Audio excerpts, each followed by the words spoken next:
బులితెర నటుడు మానస్ నొగులపల్లి మనందరికీ బాగా సుపరిచితమే. కోయిలమ్మ అనే సీరియల్తో మన తెలుగు బులితెరకి ఎంట్రీ ఇచ్చి ప్రేక్షకుల్ని బాగా అలరించి తనకంటూ ఒక ప్రత్యేకమైన గుర్తింపుని సంపాదించుకున్నారు. ఇంకా TV reality Bigg Boss season 5 లో పార్టిసిపేట్ చేసి తెలుగు ప్రేక్షకులకి మరింత దగ్గరయ్యారు మానస్ కొన్ని షోస్ లో కూడా పార్టిసిపేట్ చేసి మంచి క్రేజ్ ని సంపాదించుకున్నారు.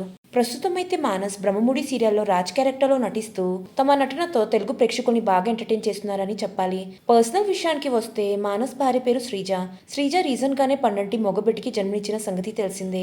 మానస్ శ్రీజ సోషల్ మీడియాలో చాలా యాక్టివ్ గా ఉంటూ తమ డైలీ లైఫ్ కి సంబంధించిన ఫొటోస్ అండ్ వీడియోస్ తో పాటు ఫ్యామిలీకి సంబంధించిన బెస్ట్ మూమెంట్స్ ని కూడా అభిమానులతో షేర్ చేస్తూ ఉంటారు. అయితే రీసెంట్ గానే మానస్ శ్రీజ కొడుకుకి చాలా గ్రాండ్ గా నేమింగ్ సెరమనీ ఫంక్షన్ ని జరిపించారు.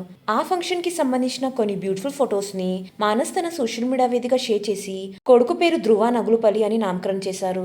ఆ ఫొటోస్ ని చూసిన వారంతా క్యూట్ అండ్ లవ్లీ ఫ్యామిలీ అంటూ కామెంట్స్ పెడుతున్నారు. ఆ బ్యూటిఫుల్ ఫొటోస్ ని మీరు చూసండి. మీకు ఈ వీడియో నచ్చినైతే లైక్ చేయండి, షేర్ చేయండి. ఇంకా ఇలాంటి లేటెస్ట్ అప్డేట్స్ కోసం నా ఛానల్ ని సబ్స్క్రైబ్ చేసుకుని పక్కన ఉన్న బెల్ ఐకాన్ యాక్టివేట్ చేసుకోండి. Thanks for watching.